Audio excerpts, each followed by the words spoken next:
Hello, my name is Bailey, and I'm a physician assistant student. And today we're going to talk to you about diabetes and how exercise can help you control it. Hello, my name is Dylan, and I'm a student physical therapist, and I am a type 1 diabetic. I've had diabetes since I was 8 years old, and I like to say that I have it very well under control. A little background about my life. I grew up in a small town in Tennessee and have always been involved in sports. In high school, I played baseball, basketball, and football. I have always loved being active. I am now in physical therapy school where I strive to get my doctorate of physical therapy within the next couple of years where I can begin my career in rehabilitation. I have always enjoyed helping people become more active and be able to live a better, more high quality filled life. With all the sports I love to play and the things I enjoy doing now, such as working out and exercising, it is very important that I monitor my blood sugar and food intake to be able to maintain a healthy way of life. I have learned throughout the many years of being diabetic that it is important to always plan your meals ahead of time and always stay active. And I know for some people this may sound scary, but just a little bit of activity over time can help really improve your quality of life. So, people who have hyperglycemia either don't produce enough insulin in their bodies, or their body does produce insulin and they just don't know how to properly use it to reabsorb the glucose out of the bloodstream and back into the tissues. So when we eat a meal, our body's glucose will naturally increase. In a normal situation, after about 2 hours after your meals, the insulin secretion should reduce your glucose back to within a normal range. This doesn't always happen for people who have hyperglycemia or diabetes. Exercise is good for lowering your blood glucose, as well as helping increase your body's sensitivity to insulin. So exercises that increase your heart rate will help strengthen your bones and increase your muscle tone, as well as lowering the glucose that circulates within your bloodstream. So the difference between type 1 and type 2 diabetes is for type 1 diabetes, this person has insulin-producing cells that have been destroyed. The body's immune system has destroyed the cells that produce insulin, so they're no longer producing it. In type 2 diabetes, it's more common, and this is when the body's immune system does not know how to use the insulin that is being produced. So the body is producing insulin, it's just not using it in the way that it should. So type 2 diabetes is known as insulin-resistant diabetes. In either case of either type 1 or type 2 diabetes, exercise can be beneficial and help reduce the glucose within your blood and can help with treatment and management of diabetes in a general population. So being a type 1 diabetic, I have learned that it is important to prevent low blood sugar level, so I must monitor my blood sugar response to exercise, and this will change depending on your blood sugar level before exercising. The intensity of the activity you're performing, the length of the time you are active, and the changes that you have made to your daily insulin doses. I have also learned that early on in the diagnosis of type 1 diabetes that you must learn how different types of activities affect your body because everyone is different. You should check your blood sugar before, during, and after each exercise session. You can also experiment with the trial and error system. So basically, this is a system that allows you to see how much your body can handle on a regular exercise basis while always having a snack with you in case of an emergency. For example, increased activity may indicate that you need to lower your insulin dose or eat some extra carbs before exercising to keep your blood sugar in a safe range. Some higher level activities may cause your blood sugar to drop quickly while others may not. If you begin to feel your blood sugar trending downward before a workout or exercise session, have a pre-exercise snack. Always carry a carbohydrate-filled snack with you, such as a juice or a glucose tablet. These will quickly raise your blood sugar. So when living as a diabetic, I have realized that sitting less is very beneficial to me, and I actually end up feeling better the more I move. Exercise is important for overall fitness, but so is limiting the amount of time sitting. We all tend to spend too much time these days sitting in front of screens, such as TVs, computers, or video games. This extra screen time and sitting around for the majority of the day is directly related to higher blood sugar levels, while physical activity is linked to lower blood sugar concentration and healthier hearts. So activities that can be performed for someone with diabetes include any types of aerobic activities, such as running, swimming, or biking. Other types of aerobic activity includes jumping, sprinting, strength training, or yoga. So there are many benefits of exercise as well. Some of these include lower blood pressure, better control of your weight, increased level of good cholesterol. You can have leaner, stronger muscles, stronger bones, more energy. You can improve your mood, better sleep, and can even help with stress management. So really, before exercising, set yourself realistic goals. If you haven't exercised much recently, you will want to start slow and gradually increase the amount and intensity of your activity. Remember to always stay hydrated by drinking water and always have your snack of carbohydrates handy. Remember to check your blood sugar before and after exercising to ensure you are within a normal range for your body to be able to handle the type of exercising you will be able to do. So being diagnosed with diabetes will change your life, but making small adjustments to your daily routine and beginning to include more physical activity into your day is the starting point. You need to do what works for your body and your lifestyle. Allow yourself some time to build up a steady, challenging exercise routine and be okay with going slow. This will all be better for your body in the long run. So an example of exercise that you can do on a daily basis is aerobic exercise. Aerobic exercises are a type of exercise that are very good for people that have been diagnosed with diabetes because it allows you to increase your heart rate and burn calories by doing so in a high-intensity exercise for a short amount of time. The aiming point for a cardio type exercise is to get at least 30 minutes of exercise a day for about 3 to 5 days a week. If a 30-minute exercise is too much to begin with, start slow. Start with 10 minutes of exercise a day and work your way up to the 30-minute time limit. You can also start by doing 10 minutes of exercise in the morning and then splitting it up and doing 20 minutes of exercise in the afternoon or evening before you go to bed, or vice versa, whichever works for you. Just remember to stay consistent with this and do what works for your body. Always listen to your body. Some examples of aerobic exercise include Zumba, walking, jogging, swimming, biking, or playing some other type of recreational sport. It's really helpful to find something that you can do with someone else, to have a partner to push you and hold you accountable to your daily exercise. It's also very important to find something that you really enjoy doing so you can look forward to it instead of dreading the exercises. Another type of exercise is strength training. So strength training also helps you keep your glucose levels at a good level because your muscles need glucose for energy. And with this, you can also begin to achieve lean, efficiently working muscles. These resistance type exercises also support strong, healthy bones. Building more muscle in place of fat is particularly beneficial when you have type 2 diabetes because muscles use the most glucose, so the more you use your muscles, the more effective you can be at controlling your glucose levels. When beginning strength training, the best exercises to begin with are bodyweight exercises because with these you lower the risk of injury instead of using external forces or external resistance. Lifting weights or bodyweight training for 20 to 30 minutes 2 or 3 times a week is sufficient to get the full benefits of strength training. A few strength training exercises we're going to show you here in a little bit will be sit-to-stands, mini squats, alternating lunges, push-ups, wall sits, shoulder press. There's some abdominal exercises we want to show you guys. There's also some band pull-aparts, is what we call them, bicep curls, up-downs, or some people might call them burpees, crab walks in many different directions. And what we're going to do now is we're going to move on to showing you those exercises, and I hope you like them. Hey everybody, Dylan back here. Hi, I'm Bailey. And what we're going to do today, I'm just going to show you the proper way to exercise. We're going to start off with a warm-up. I'm going to instruct Bailey on how to do things while I'm talking to you at the same time. All right? So basically, we're going to start warming up, and the first thing we're going to do is just a light jog.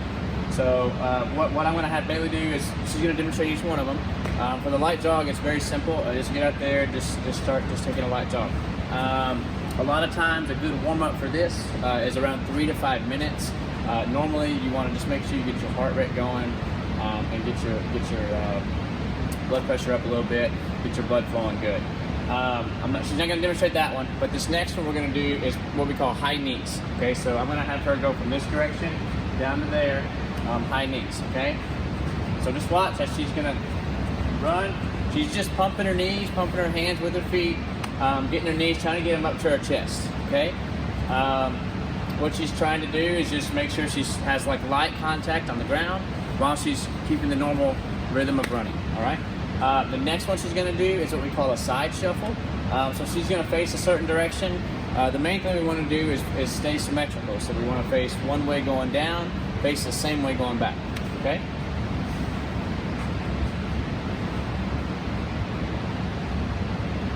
So as you see, she's keeping her knees slightly bent. She's staying light on her feet, and she's just shuffling, facing the same direction. Usually a good distance to do all of these warm-ups are 10 to 15 yards. Usually you can step that out by walking about 10 of your normal steps.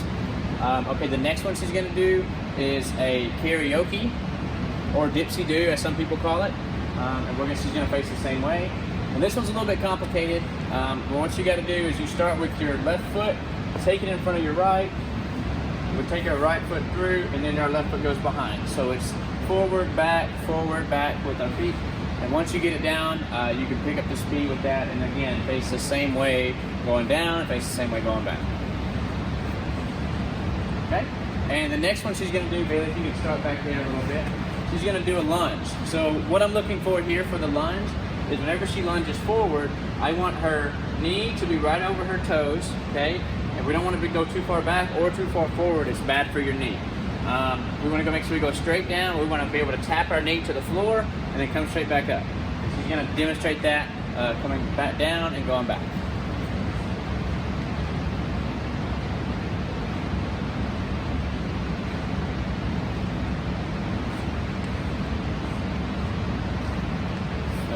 Go and go back. And so what she's doing here, it's all right if you can't get to the floor with your knee. What we're looking for, that's the overall goal, is to get to the floor with your knee and back up. But if you can't, you can just do, halfway. You don't have to go all the way down, okay? All right, so the next one we're gonna do is what we call a lunge with a reach. And she's actually gonna do this backwards, okay? So what she's gonna do is she's just gonna step backwards, like when we're gonna get into that lunge that we just did, and then we're going to kind of reach up like this, and if you can get your knee to the floor and then reach, and then step back up and do it again, get your knee to the floor and then reach. All right, Bailey, mind showing them? Okay. You don't have to overextend your back. All I need you to do is just extend a little bit. Good. So that's another one. So what the goal with warming up here is what we're trying to do. We're trying to get your muscles loose, but mainly I want to challenge you to do it in multiple directions. So there's a plane that goes. There's a plane that goes this way, plane that goes this way, and one that goes right here. So what we're doing with the lunges is we're going in this direction, right? So we're going forward and back. I want to be able to have you go forward, backwards, side to side. And then what we can start adding in is like a twisting motion. So this next one is going to be a lunge, that's what we just did, with a twist. So this one's going to go forward. So it'll be lunge here and a twist this direction or that direction. Either one, you can do both. And then lunge again and do the same thing again.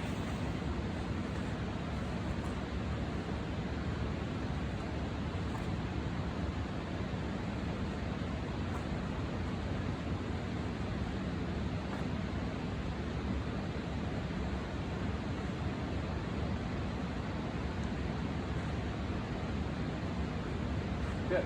So with this, what we're trying to do is we're trying to continue to have get our legs involved, and now we're wanting to get our upper body involved and our core, because really our core is going to stabilize everything that we do. It's going to keep us healthy and everything with all the exercises that you'll be doing with the workout. So what we've done now, we've done the forward lunge with the twist, forward lunge with the reach. The next one I want you to do is called a side lunge. Okay, so we're going to face this way going down and face the same way going back. Okay, so Bailey, what we're going to do is we're just going to have our feet just a little bit more than shoulder width apart, and I want you to lunge like this to one side, good, and then back to the left, good. So the key with this is making sure both of her feet stay flat, and then she doesn't go too far into the lunge on one side. She just wants to go to the point that her knee gets over her toes again, and then back up. The next one is just a jumping jack. So basically, it's pretty self-explanatory. Whenever our feet go out, our hands go up, okay?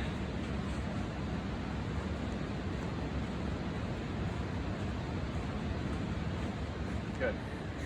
So now we're going to mention a few aerobic exercises that we talked about earlier. You have biking, running, jogging, you have power walking, you have like the treadmill you can do. It's another form of running. If you have access to a gym and it's too hot or too cold outside, you have a rowing machine. A lot of gyms have those these days.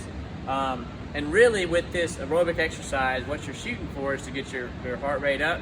And a lot of times, people are stair steppers. People have those. A lot of times, what you want to do with these depends on your speed. Go to a speed that you can handle.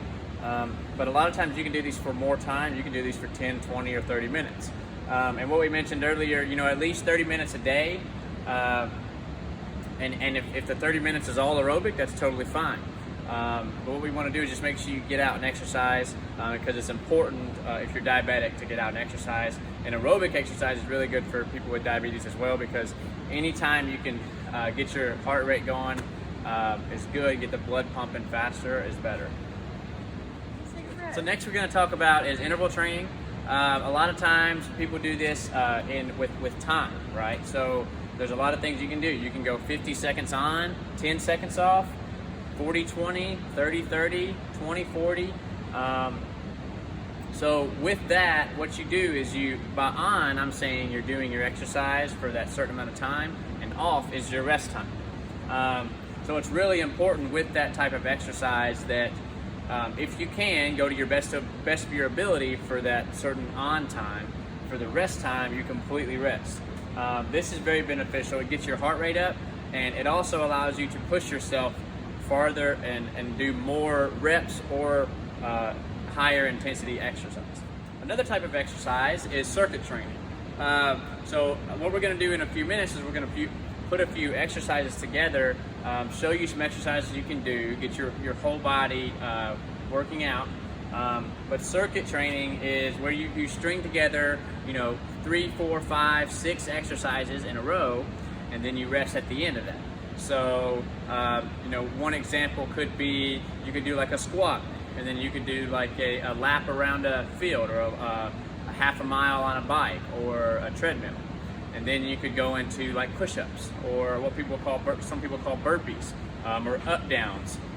You can just string a bunch of those exercises together, and it's called a circuit workout or circuit training exercise. And that's just as good as any other aerobic exercise that we've talked about. It's really just preference. A lot of people like to just do. So another type of exercise you can do to get your heart rate up is circuit training. These are kind of like stations. You pick 3 or 4 of your favorite exercises, or just any exercise you really want, and do them one after the other before you take your rest. So a minute ago we talked about interval training, which that's more of a quick exercise, quick rest right after. These circuits are more of stations that allow you to do multiple different exercises, hit different parts of your body, and then rest at the end. So an example of this could be a squat followed by an upper body bicep curl, followed by a quick bike for 2 or 3 minutes, and then take a rest. You do this multiple times in a circuit, which allows you to hit those different body parts and just get different types of exercises involved. So we're going to show you different exercises that you can put into a circuit that might give you an idea of which types that are your favorite. All right, so we've talked about a warm-up, we've talked about different types of exercising you can do, and now we're going to move into the specific exercises where you can begin to build the certain workouts that you choose to do. Now what we're going to do, the first one is a marching in place with arm circles. So this is a very beginner type exercise, and you could also treat it as a warm-up, but it's a very good exercise that'll get your whole body moving. So basically what we're going to do, Bailey's going to start, and she's going to start to march with her feet, okay? And as she's marching, she's just going to bring her arms up to the side and start going in circles. So what she's having to do here, she's having to march and stay in place, and she's also having to use her core to maintain her upper body in the right position to be able to move her arms. This is one that you can do for time. It's probably better to do for time, but you can also count it for reps and just count each time your foot hits the ground. And then what she can also do is keep moving her feet and go ahead and reverse her arm circles. That's another variation of this exercise. So the next exercise we're going to talk about is just a functional sit-stand. So basically this is a squat, But what we want to do is we want to sit down onto our bench, our chair, your sofa, whatever you have at home that you can sit on, and then stand right back up. So for this exercise, it's really important that what she do is keep her feet shoulder width apart, and whenever she goes down, she doesn't allow her knees to cave in. Okay, so I want her knees to stay right over that second toe as she goes down. And what we want to do is keep her upper body upright, and then just sit back into the chair.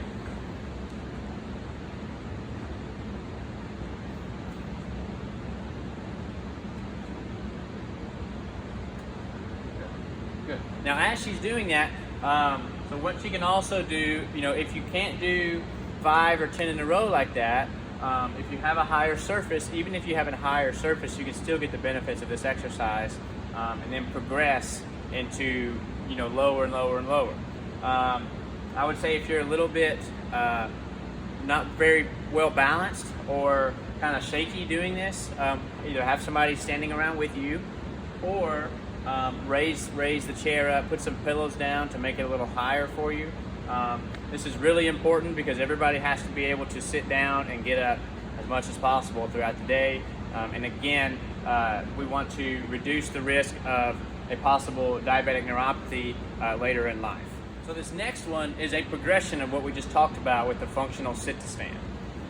It's a single leg sit-to-stand. So once you get to the point where the the regular functional sit-to-stand is too hard for you to perform, what you can do is you can go and do it one-legged. So Bailey's going to demonstrate here that it's the same concept, it's just on one leg. So again, we want to make sure that her knee stays over her second toe as she lifts, and she doesn't lean forward or lean back too much.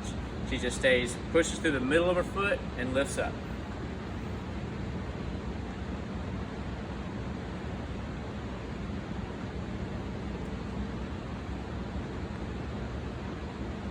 Good. And if that is a little bit too challenging, what she can do next is she can squat down with one leg, go down with one leg, but raise up with two legs.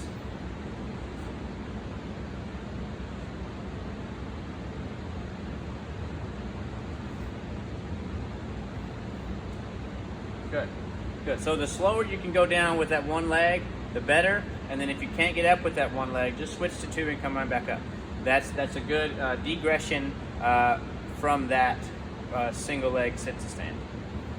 So this next one is a tandem walk. And what I'm going to have Bailey do, she's going to walk directly on top of this tape, one foot in front of the other, all the way to the end.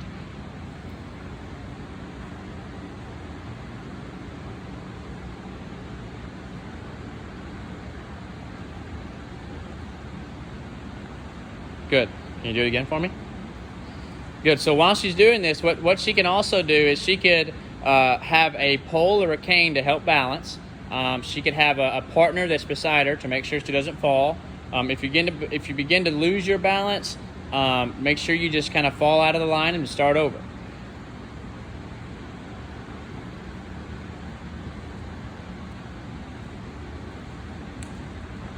And so with this as well, so she's going directly heel to toe. That's what we want to do, heel to toe, heel to toe. But if you can't do that, you could also just add a little gap in between each foot so you don't have to go heel to toe. So it makes it a little bit easier, and then you can progress into getting better at that and going heel to toe. So next is a shoulder press. You can do this with canned foods to start off with, to working up to weights. What Bailey has here are just 5 pounds. It's the lightest we have here in the gym, but you can find 1, 2, 3s, or 4s, or 5s anywhere at Walmart or any other kind of store. But with the shoulder press, what we want to do is go ahead and get your arms up even like this, and we want our forearms parallel to our elbows, okay? We don't want them like this or way out here. Okay, we want them parallel, and what she's going to do is just press straight up towards the sky and kind of bring them together, but not all the way. Right there, and then back down.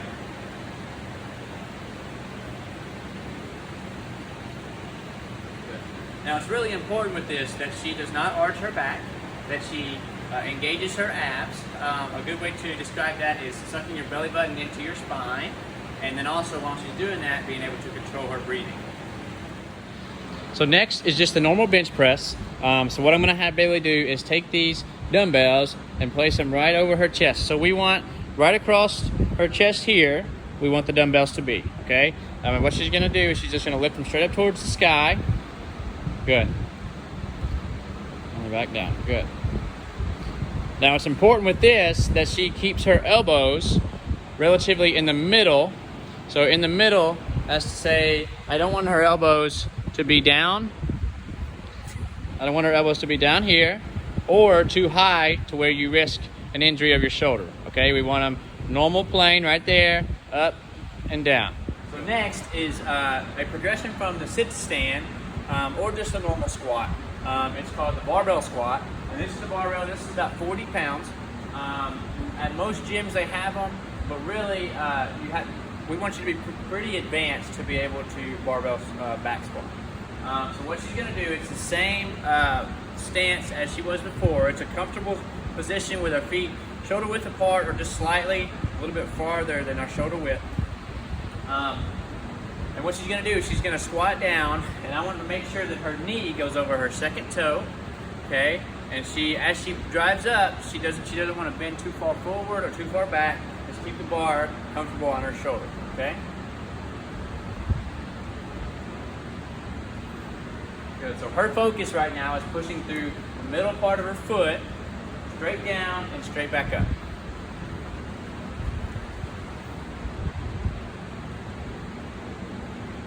So next, what we're going to do is what we call a bench dip. It's a tricep exercise, and what she's going to do is she's actually going to start with her feet on the ground. But what you can do, you can make this harder by putting your feet on a box. But the main thing is keeping our shoulders and our hands in a comfortable position where we can't hurt our shoulder by doing this. So she's going to go ahead and get her hands in a comfortable position, get her feet out, and we want to make sure that whenever she's going down, that her back just kind of scrapes against the bench.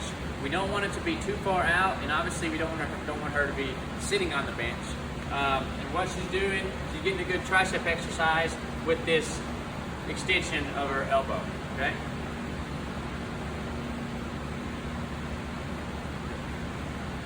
Next is a dumbbell bent over row. So what she's going to do, she wants her feet again, shoulder width apart, and you see how she's leaning on the bench here. You can arch the bench up a little bit where you have some room to be able to lift without putting too much stress on your back as you're lifting. So what she's going to do, she's going to row, basically pull that dumbbell up from the floor to right here. And the main thing is not letting her hand come to her, say her chest or her shoulder. We want her hand to come back a little bit in between her chest and her belly button, right there on her side.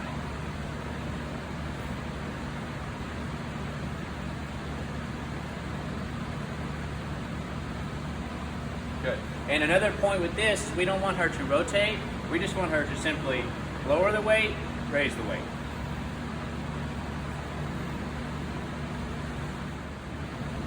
So the next one is a dumbbell bicep curl. So it's a pretty simple exercise. A lot of people do it, but a lot of people are doing it wrong.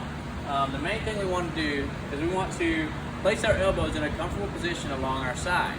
Okay, and whenever we go to pick the weight up, we don't want to make sure we're not like shifting our body weight forward like this, right? Because I'm not using my biceps at all right here to lift the weight. Okay, we want to make sure our body is still, and the only thing that's moving is our hands. Okay, so Bailey's going to demonstrate how to do that. Okay, keep your elbows in tight, and then lift just like that.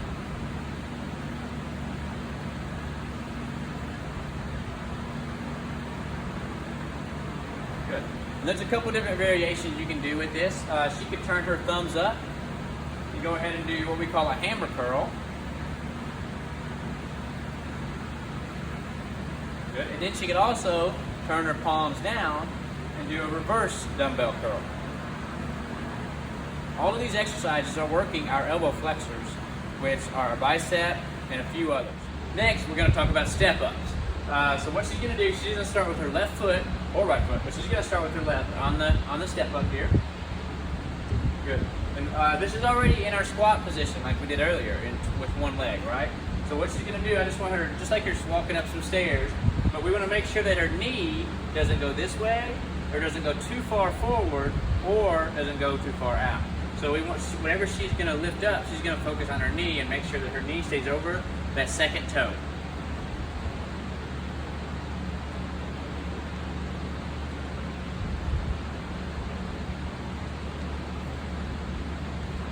You can do, as she's doing this, you can do this in multiple motions. You can do it all on your left leg for so many reps. You can do it all on your right leg for so many reps, or you can alternate. This is a really good one to do for your circuit exercises because alternating legs like this and doing it quick or slow can wear you out faster more than the other. This is also really important because step-ups and doing things like climbing stairs are really important in everyday lives. So this next one is a push-up. So what I want her to do is she's going to go ahead and get in the push-up position. And the push-up position isn't, I want to make sure her hands are just outside of her shoulders, okay? So what she's going to do is get that position there. I want your body relatively flat.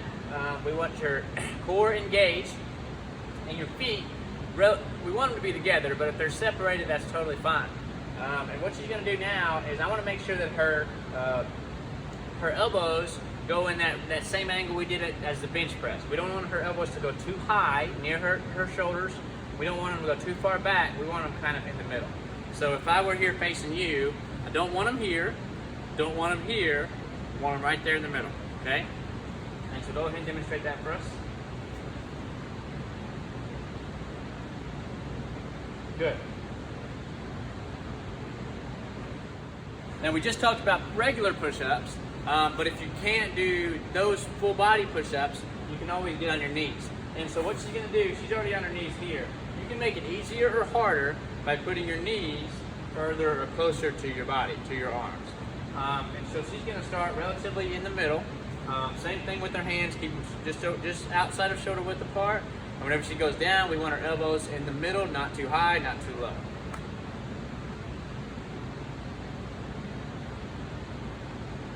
This should be easier than a regular push-up, and you should be able to do more. So this is good for those circuit training workouts. So now that we've done all of the exercises, all of the workout type exercises, what we're going to do next is the cool down. So it's always good to do this. A lot of people don't. They take it for granted and don't do it the right way, or they don't do it at all. Most of the time when people are done working out, they're ready to get home and get out of there. But what we need to do is we need to make sure we have a good warm-up, have a good workout, and then have a good cool-down at the end. So we're going to show you a few different cool-down exercises, and it's going to be starting with the hamstring stretch. So Bailey is going to lay on her back, and she's going to grab one of her legs. It doesn't matter which one because we're going to do both. And what I want her to do is to just hold on to her leg like this, and I want her to go ahead and straighten her leg out. And what she's going to do, she's going to get to a point where she feels a stretch and she lets off. Okay, we don't really want to hold the stretch as that can damage your nerves or your muscles. But a lot of times people, they hold the stretch too long and they overstretch the muscles. We don't want to do that. So just go until you feel a tension and then let off.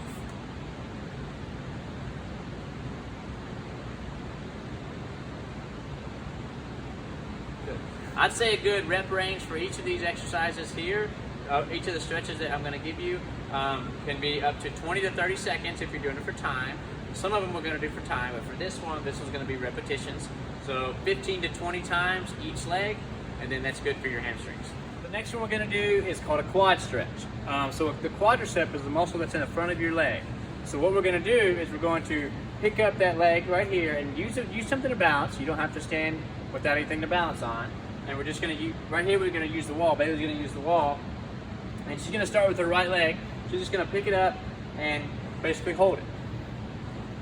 This is another one of the stretches. We're actually going to hold this one, but we're not going to do repetitions like we did with the hamstring stretch.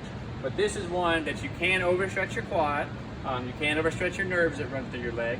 So we want to make sure that we just hold it until we feel a stretch, like a slight stretch, and hold it for that 20 to 30 seconds and then let off lightly. So what she's going to do now, we're going to show you the shoulder stretch. So this is going to stretch the back of your shoulder and the bottom of your shoulder and a little bit of your tricep. Okay? So what she's going to do is she's just going to take her right arm and take it across her chest like this and just lightly take it across. You don't have to swing it across and pull it super hard. We just want to kind of reach across our chest, take our left arm here and pull it towards our chest. Okay? This is another one we're going to hold for 20 to 30 seconds and then do the other side. You can do this at multiple angles, so she can also take it above her head, and she can do it just like that, where she's sort of reaching behind her back, touching her back, and she's pulling or pushing a little bit with this hand up top. You can hold this one as well. Just, again, don't pull too much or for too long, or you could get too much of a stretch. So the next stretch is a calf stretch. So what she's going to do is she's going to use the wall for assistance here, and she's going to go ahead and put her foot in a comfortable spot, her toes kind of on the wall, and I want her to already have a little bit of a stretch in her calf while she's doing this. And so what she's going to do, all she has to do is just take her body a little closer to the wall and kind of push into the wall. This is another one you want to hold for 20 to 30 seconds, and she doesn't really have to do repetitions with it. Good, and then she'll switch legs. We want to do both sides with every stretch we're showing you. Good. So this one is my favorite one, but there's a few variations you can do if you feel like you're not getting anything out of it. You could go ahead and push on the wall again, and she's going to slide her right foot back, and I want to make sure that her foot is completely flat on the ground, and she's just going to push on the wall. Think about pushing the wall down, but I want to keep this back foot flat.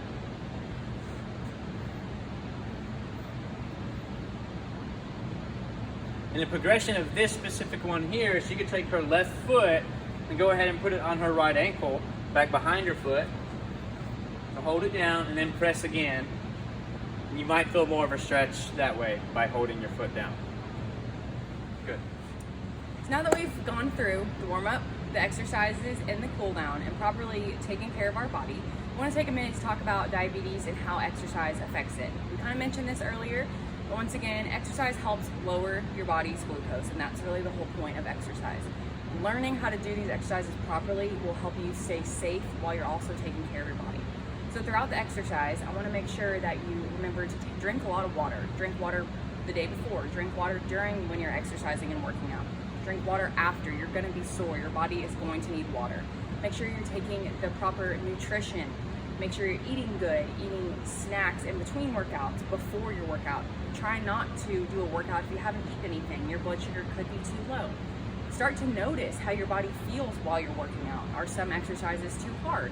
Are some of them getting too easy and you want to go through the progressions that we've shown you? You also want to notice how your body's doing on a daily basis. Is the exercise maybe making you feel bad the day after? Make sure maybe you need to adjust your nutrition and your water. Learn what it feels like when your blood sugar is too high versus too low. You might, throughout some of these exercises, if your blood sugar is too low, get lightheaded and dizzy. That is a sign to stop. Make sure you sit down, drink water, check your blood sugar levels, eat a snack, and maybe take a break for the day. You want to also make sure you're checking your blood sugar throughout the exercise no matter what. So maybe in the middle, after you've done a few exercises or halfway through, check your blood glucose. Notice that different exercises interact with your body differently. Some of them might lower your blood sugar quickly, some of them might not. It's all up to you. So the big important thing is exercise is great. It'll lower your blood sugar, especially if you have diabetes, both types. But also listening to your body, drinking water, proper nutrition, checking your blood sugar, and listening to your body. You know you best. So I want to thank you for watching this exercise video, and we really hope that it helps you with your diabetes education.